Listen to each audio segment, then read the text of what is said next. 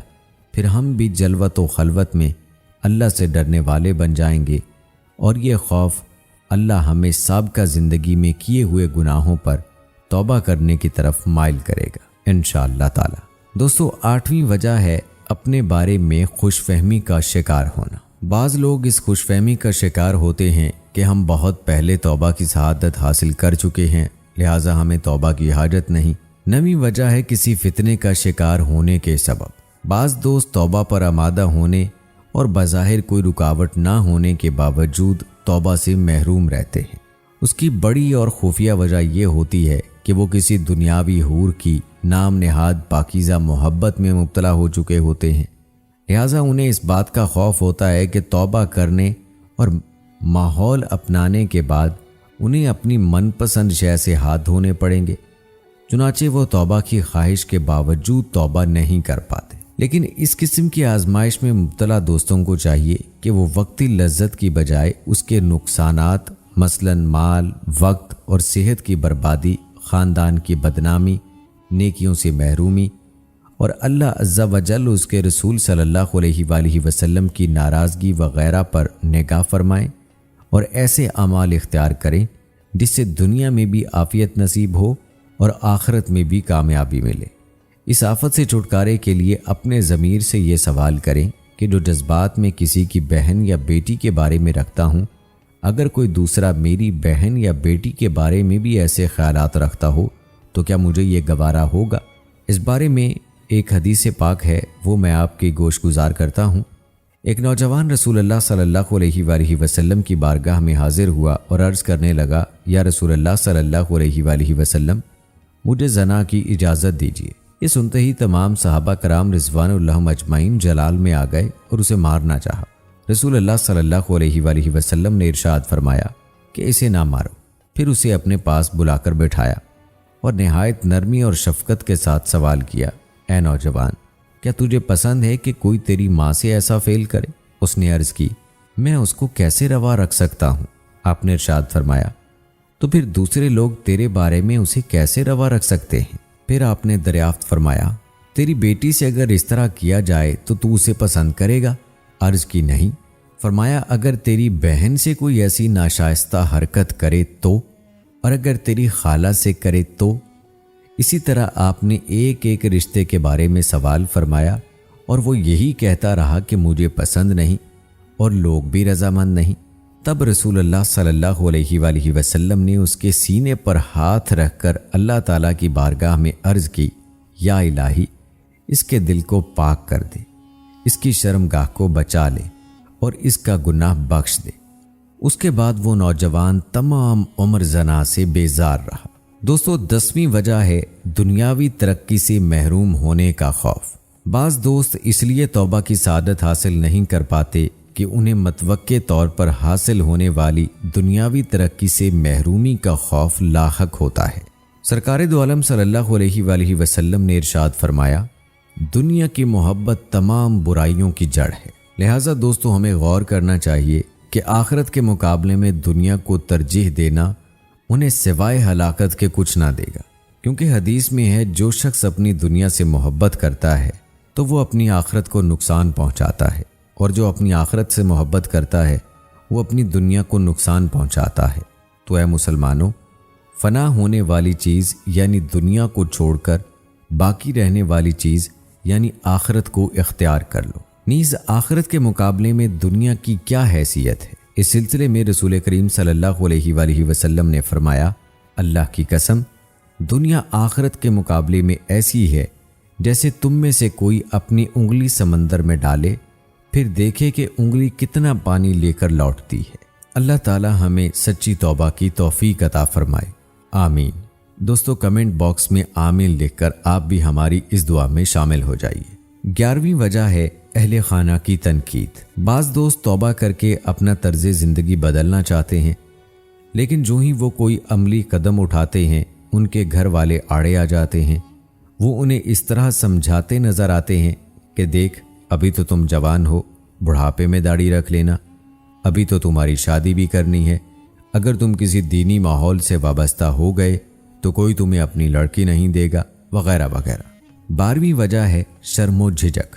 کچھ دوست ایسے بھی ہوتے ہیں جن کی توبہ کی راہ میں ان تمام رکاوٹوں میں سے کوئی رکاوٹ نہیں ہوتی، لیکن وہ پھر بھی یہ سوچ کر توبہ سے محروم رہتے ہیں کہ توبہ کرنے کے بعد جب میرا انداز زندگی تبدیل ہوگا، مثلا میں پہلے نمازیں قضا کر دیا کرتا تھا مگر بعد توبہ 5 وقت مسجد کا رخ کرتے دکھائی دوں گا، پہلے میں شیو کیا کرتا تھا، بعد توبہ میرے چہرے پر سنت مصطفیٰ صلی اللہ علیہ وآلہ وسلم یعنی داڑھی سجی ہوئی نظر آئے گی، پہلے میں خلاف سنت لباس زیب تن کیا کرتا تھا مگر توبہ کرنے کے بعد میرے بدن پر سنت کے مطابق لباس دکھائی دے گا، تو لوگ مجھے عجیب نگاہوں سے دیکھیں گے اور مجھے شرم محسوس ہوگی۔ تو دوستو، سچی توبہ کسے کہتے ہیں؟ یاد رکھیے کہ ٹھنڈی آہیں بھرنے یا اپنے گالوں پر چپت مارنے یا اپنے ناک اور کانوں کو ہاتھ لگانے یا اپنی زبان دانتوں تلے دبا لینے یا سر ہلاتے ہوئے توبہ توبہ توبہ کی گردان کرنے کا نام توبہ نہیں ہے،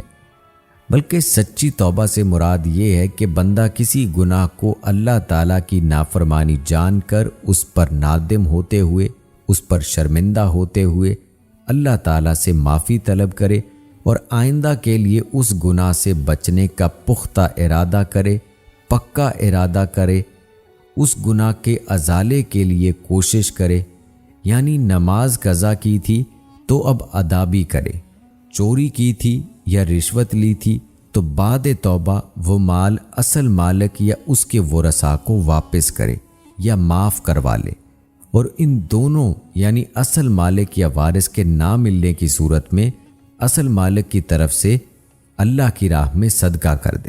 پیارے دوستو، حضرت سیدنا ابن عباس رضی اللہ تعالی عنہ سے مروی ہے کہ قیامت کے دن کئی توبہ کرنے والے ایسے ہوں گے جن کو گمان ہوگا کہ وہ توبہ کرنے والے ہیں، حالانکہ وہ توبہ کرنے والے نہیں ہیں، یعنی توبہ کا طریقہ اختیار نہیں کیا، ندامت نہیں ہوئی، گناہوں سے رک جانے کا عزم نہیں کیا، جن پر ظلم کیا ہے ان سے معاف نہیں کرایا اور نہ ان کو حق دیا بشرط یہ کہ ممکن تھا۔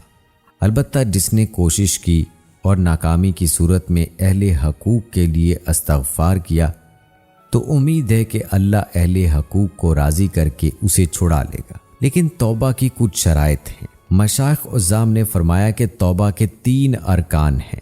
نمبر 1، ماضی پر ندامت، یعنی جو پچھلا اپنا ماضی گزرا ہے اس پر شرمندہ ہونا۔ نمبر 2، حال میں اس گناہ کو چھوڑ دینا، اور نمبر 3، مستقبل میں اس کی طرف نہ لوٹنے کا پکا ارادہ کرنا۔ یہ شرائط اس وقت ہوں گی کہ جب یہ توبہ ایسے گناہوں سے ہو کہ جو توبہ کرنے والے اور اللہ کے درمیان ہو، جیسے شراب پینا، اور اگر اللہ تعالیٰ کے حقوق کی ادائیگی میں کمی پر توبہ کی ہے جیسے نماز، روزے اور زکوٰۃ، تو ان کی توبہ یہ ہے کہ اولاً ان میں کمی پر شرمندہ ہو، پھر اس بات کا پکا ارادہ کرے کہ آئندہ انہیں فوت نہ کرے گا، اگرچہ نماز کو اس کے وقت سے مؤخر کرنے کے ساتھ ہو، پھر تمام فوت شدہ کو قضا کرے، اور اگر توبہ ان گناہوں پر تھی کہ جن کا تعلق بندوں سے ہے، پس اگر وہ توبہ مظالم اموال سے تھی تو یہ توبہ ان چیزوں کے ساتھ ساتھ کہ جن کو ہم حقوق اللہ میں پہلے بیان کر چکے ہیں، مال کی ذمہ داری سے نکلنے اور مظلوم کو راضی کرنے پر موقوف ہوگی، یعنی جن پر ظلم کیا ہے ان کو بھی راضی کرنا ہوگا۔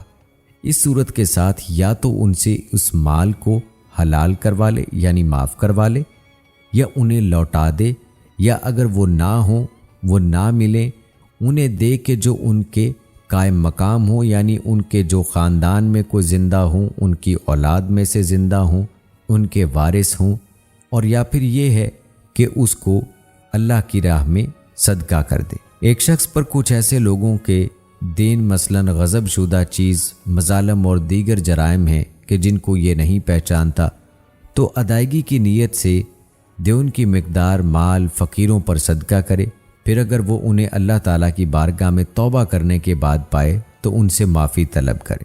یعنی کہ اگر ایسا ہوا کہ آپ نے کسی کا مال کھایا، آپ نے ان کے وارثوں کو ڈھونڈا، وہ نہیں ملے، آپ نے صدقہ کر دیا، اس کے بعد آپ کو وہ وارث مل گئے تو آپ نے ان سے معافی بھی طلب کرنی ہے۔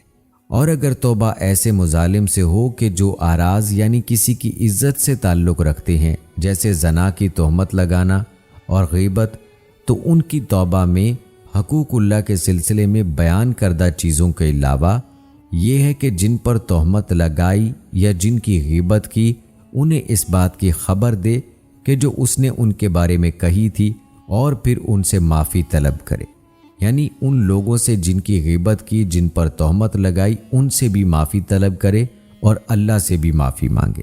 پھر اگر یہ دشوار ہو تو ارادہ کرے کہ جب بھی ان کو پائے گا تو معافی طلب کرے گا، یعنی اگر وہ لوگ نہیں اسے مل پا رہے، ان سے معافی مانگنا ممکن نہیں ہے، تو دل میں یہ ارادہ کرے کہ جب بھی وہ مجھے ملیں گے، جب بھی ان سے میرا سامنا ہوگا تو ان سے معافی طلب کروں گا۔ پھر اگر یہ عاجز آ جائے یا پھر مظلوم مر گیا تو اسے چاہیے کہ اللہ تعالیٰ سے مغفرت طلب کرے یا اس کے فضل و کرم سے امید رکھے کہ وہ اس کے مد مقابل کو اپنے احسان کے خزانوں کے ذریعے اس سے راضی فرما دے گا، کیونکہ وہ جواد، کریم، رؤوف اور رحیم ہے۔ توبہ کے لیے 4 امور کا ہونا ضروری ہے۔ نمبر 1، پہلے اس گناہ کا ارتکاب ہو چکا ہو۔ نمبر 2، اس گناہ کو اللہ تعالیٰ کی نافرمانی سمجھ کر اس پر نادم ہو، اس پر شرمندہ ہو۔ نمبر 3، اسے آئندہ نہ کرنے کا پکا ارادہ کیا جائے۔ نمبر 4، اس گناہ کی تلافی کرے۔ اب ان شرائط کی تفصیل کیا ہے دوستو، وہ بھی آپ کو بتا دیتے ہیں۔ نمبر 1، پہلے اس گناہ کا ارتکاب ہو چکا ہو، یعنی توبہ سے ماضی میں کیے گئے گناہ معاف ہوں گے، نہ کہ زمانہ مستقبل میں۔ ارتکاب گناہ کی اجازت ملے گی، لہذا آئندہ زمانے میں گناہ کرنے کا ارادہ رکھتے ہوئے اس پر پیشگی توبہ کرنا، پھر گناہ کرنا بہت بڑی جرت ہے۔ کیا معلوم کہ انسان گناہ کرنے کے بعد توبہ کرنے کے لیے زندہ رہے گا بھی یا نہیں۔ اس گناہ کو اللہ تعالیٰ کی نافرمانی سمجھ کر اس پر نادم ہو۔ توبہ گناہ کو چھوڑنے کا نام ہے، اور کسی چیز کو چھوڑنا اسی وقت ممکن ہے جب اس کی پہچان ہو، لہٰذا سب سے پہلے گناہوں کی معرفت کا ہونا بے حد ضروری ہے، کیونکہ جب تک بندہ گناہ کو گناہ نہیں سمجھے گا، اس سے توبہ کیسے کرے گا۔ توبہ کے لیے ضروری ہے کہ کسی گناہ کو اس لیے چھوڑے کہ یہ اللہ کی نافرمانی ہے۔ لہٰذا اگر کسی شخص کے لیے خوف یا طبعی نقصان کی وجہ سے کسی گناہ کو ترک کیا، مثلا جگر کے امراض کی وجہ سے شراب نوشی ترک کی، یا بدنامی کے خوف سے زنا کرنا چھوڑ دیا، تو ایسا شخص تائب نہیں کہلائے گا، اور نہ ہی اسے توبہ کا ثواب اور فضائل حاصل ہوں گے، اگرچہ گناہ کو چھوڑنا بھی ایک سعادت ہے۔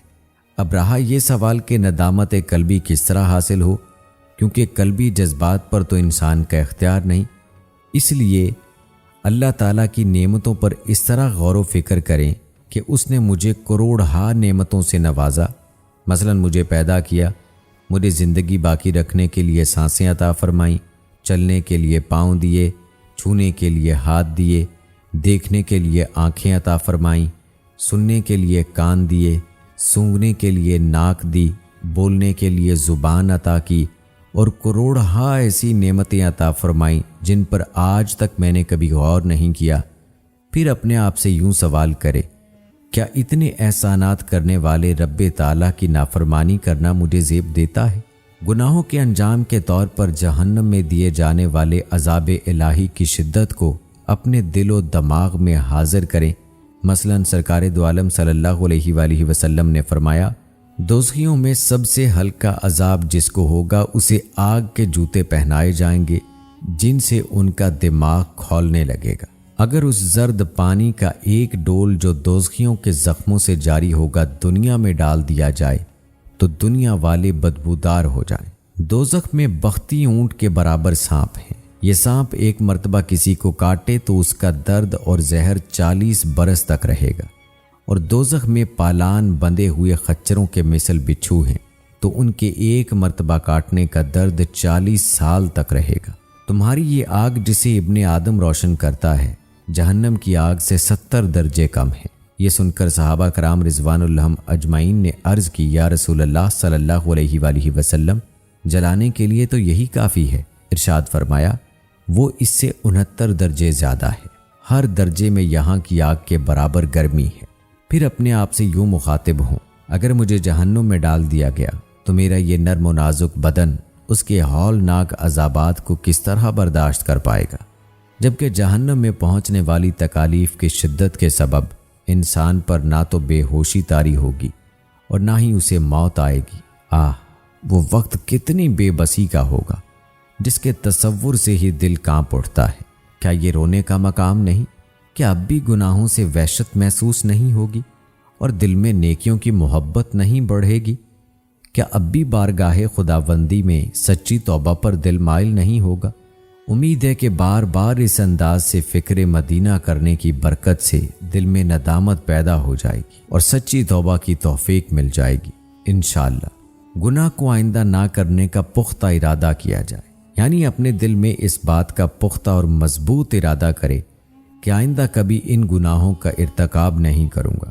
چنانچہ اگر کوئی شخص فی الحال تو گناہ چھوڑ دے، لیکن دل میں ہو کہ دوبارہ اگر موقع ملا تو کر لوں گا، یا سرے سے اس گناہ کو چھوڑنے کا ارادہ متزلزل ہو، تو ایسا شخص وقتی طور پر گناہوں سے رک جانے کے باوجود تائب نہیں کہلائے گا، بلکہ گناہ پر قائم رہتے ہوئے توبہ کرنے والوں کو سرکار دو عالم صلی اللہ علیہ وآلہ وسلم نے اپنے رب سے مذاق کرنے والا قرار دیا ہے۔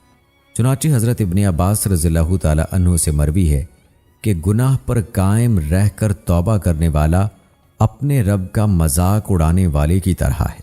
اس سلسلے میں انسان کو چاہیے کہ بالغ ہونے سے لے کر اب تک اپنی تمام سابقہ زندگی کے ہر لمحے، ہر گھڑی، ہر دن، ہر سال کا تفصیلی محاسبہ کرے کہ وہ کن کن گناہوں اور کوتاہیوں میں ملوث رہا ہے۔ اس کے کانوں، آنکھوں، ہاتھ، پاؤں، پیٹ، زبان، دل، شرمگاہ اور دیگر اعضاء سے کون کون سے گناہ سرزد ہوئے ہیں۔ اس غور و فکر کے نتیجے میں سامنے آنے والے گناہوں کی ممکنہ طور پر 6 قسمیں بن سکتی ہیں۔ بعض گناہ وہ ہوں گے جن کا تعلق حقوق اللہ سے ہوتا ہے، جیسے نماز، روزہ، حج، قربانی اور زکوٰۃ وغیرہ کی ادائیگی میں سستی کرنا، بدنگاہی کرنا، قرآن پاک کو بے وضو ہاتھ لگانا، شراب نوشی کرنا، فحش گانے سننا وغیرہ۔ نمبر 2، بعض ایسے ہوں گے جن کا تعلق بندوں کے حقوق سے ہوتا ہے، جیسے چوری، غیبت، چغلی، اذیت دینا، ماں باپ کو ستانا، امانت میں خیانت کرنا، قرض لے کر دبا لینا وغیرہ۔ نمبر 3، ان میں سے بعض گناہ وہ ہوں گے جن کا تعلق انسان سے ظاہر ہوتا ہے، مثلا قتل کرنا وغیرہ، اور بعض وہ ہوں گے جن کا تعلق انسان کے باطن سے ہوتا ہے، مثلا بدگمانی کرنا، کسی سے حسد کرنا، تکبر میں مبتلا ہونا۔ نمبر 4، بعض وہ گناہ ہوں گے جو صرف توبہ کرنے والے کی ذات تک محدود ہوں گے، مثلا خود شراب پینا، اور بعض ایسے ہوں گے جن کی طرف اس شخص نے کسی دوسرے کو راغب کیا ہوگا، اسے گناہ جاریہ بھی کہتے ہیں، مثلا کسی کو شراب نوشی کی ترغیب دینا یا فحش ویب سائٹ دیکھنے کی ترغیب دینا وغیرہ۔ نمبر 5، بعض گناہ ایسے ہوں گے جو پوشیدہ طور پر کیے ہوں گے، مثلا اپنے کمرے میں فحش فلمیں دیکھنا، جبکہ کچھ گناہ وہ ہوں گے جو اعلانیہ کیے ہوں گے، مثلا داڑھی منڈوانا، سرے عام شراب پینا وغیرہ۔ نمبر 6، کچھ گناہ ایسے ہوں گے جن کے ارتکاب پر آدمی دائرہ اسلام سے خارج ہو کر کافر ہو جاتا ہے، مثلا اللہ تعالیٰ کو ظالم کہنا، سرکار دو عالم صلی اللہ علیہ وآلہ وسلم کی شان میں گستاخی کرنا۔ اس تقسیم کی بنا پر توبہ بھی مختلف نوعیت کی ہوگی۔ چنانچہ حقوق اللہ سے تعلق رکھنے والے گناہ اگر کسی عبادت میں کوتاہی کی وجہ سے سرزد ہوں تو توبہ کرنے کے ساتھ ساتھ ان عبادات کی قضا بھی واجب ہے۔ مثلا اگر نمازیں فوت ہوئی ہوں یا رمضان کے روزے چھوٹے ہوں تو ان کا حساب لگائے اور ان کی قضا کرے۔ اگر زکوٰۃ کی ادائیگی میں کوتاہی ہوئی ہو تو حساب لگا کر ادائیگی کرے۔ اگر حج فرض ہو جانے کے باوجود ادا نہیں کیا تھا تو اب ادا کرے۔ کبھی قربانی واجب ہوئی لیکن نہیں کی تو قربانی کے جانور کی قیمت صدقہ کرے۔ اور اگر گناہوں کا تعلق عبادات میں کوتاہی سے نہ ہو، مثلا بدنگاہی کرنا، شراب نوشی کرنا وغیرہ، تو ان پر ندامت و حسرت کا اظہار کرتے ہوئے بارگاہ الہی میں توبہ کرے اور نیکیاں کرنے میں مشغول ہو جائے۔ بندوں کے حقوق سے متعلق گناہ اگر ان کی عزت و آبرو میں دست اندازی کی وجہ سے سرزد ہوئے ہوں، مثلا کسی کو گالی بکی تھی یا تہمت لگائی تھی یا ڈرایا دھمکایا تھا، تو توبہ کی تکمیل اللہ تعالیٰ اور اس مظلوم سے معافی طلب کرنے سے ہوگی۔ اور اگر مالی معاملے میں شریعت کی خلاف ورزی کی وجہ سے گناہ واقع ہوا تھا، مثلا امانت میں خیانت کی تھی یا قرض لے کر دبا لیا تھا، تو اللہ تعالیٰ اور اس مظلوم سے معافی طلب کرنے کے ساتھ ساتھ اسے اس کا مال بھی لوٹائے، اور اگر وہ شخص انتقال کر گیا ہو تو اس کے ورثاء کو دے دے، یا پھر اس شخص یا اس کے ورثاء سے معاف کروا لے۔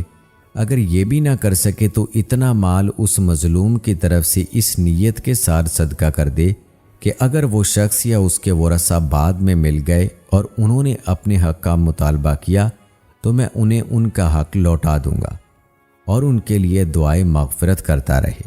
ظاہری گناہوں سے توبہ کا طریقہ تو ہم آپ کو بتا چکے ہیں، لیکن باطنی گناہوں سے بھی توبہ کرنے سے ہرگز غفلت نہ کرے۔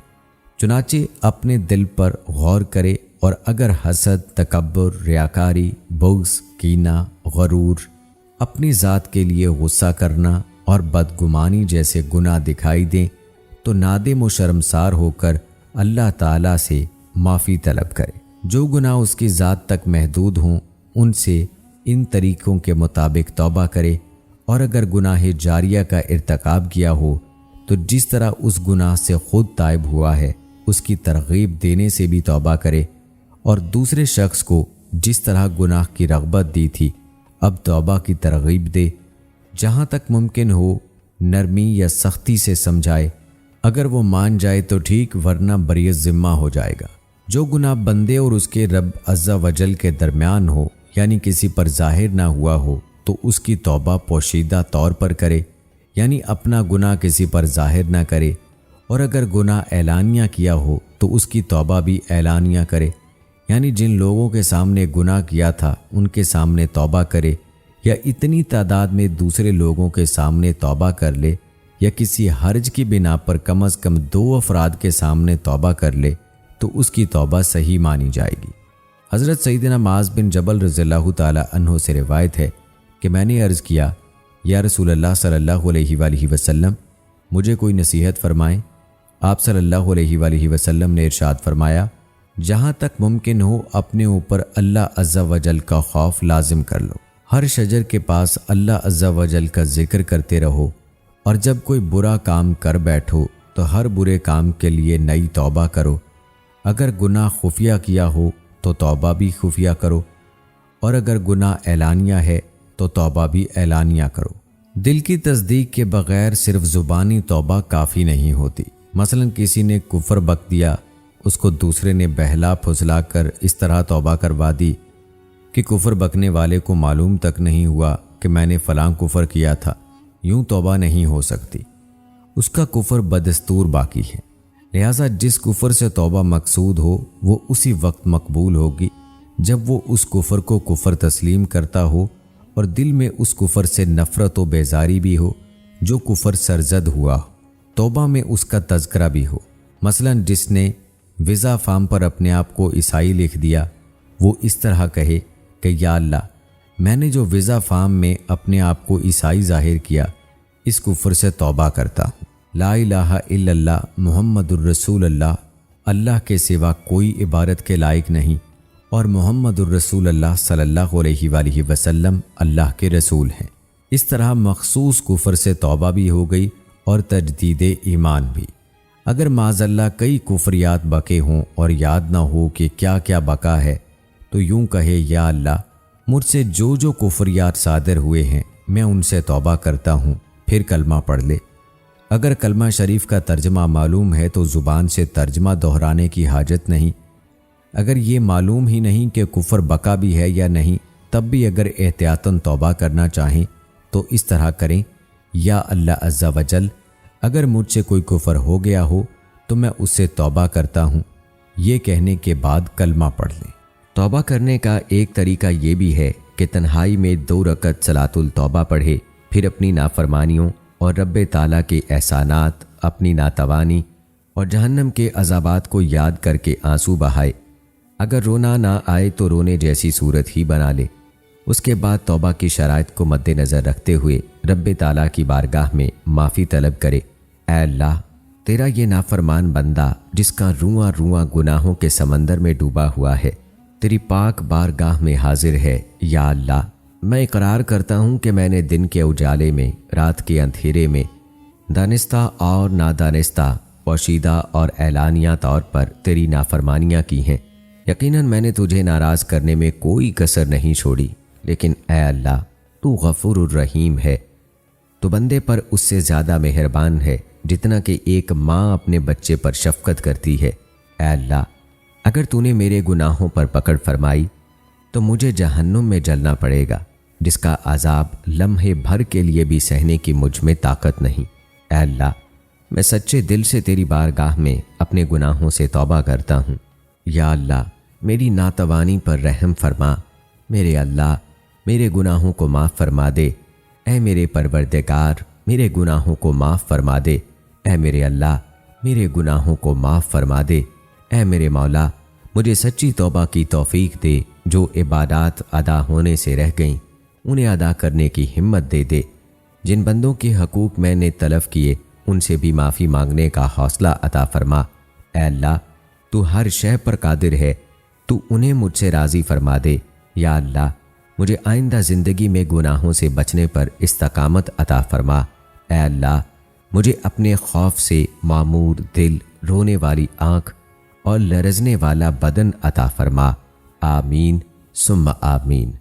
تو ناظرین، یہ تھی ہماری آج کی ویڈیو۔ امید کرتے ہیں کہ آپ کو پسند آئی ہوگی۔ ہماری آج کی اس ویڈیو کے متعلق اپنی رائے کا اظہار کمنٹ باکس میں لازمی کیجیے گا۔ مجھے اگلی ویڈیو تک اجازت دیں۔ فی امان اللہ۔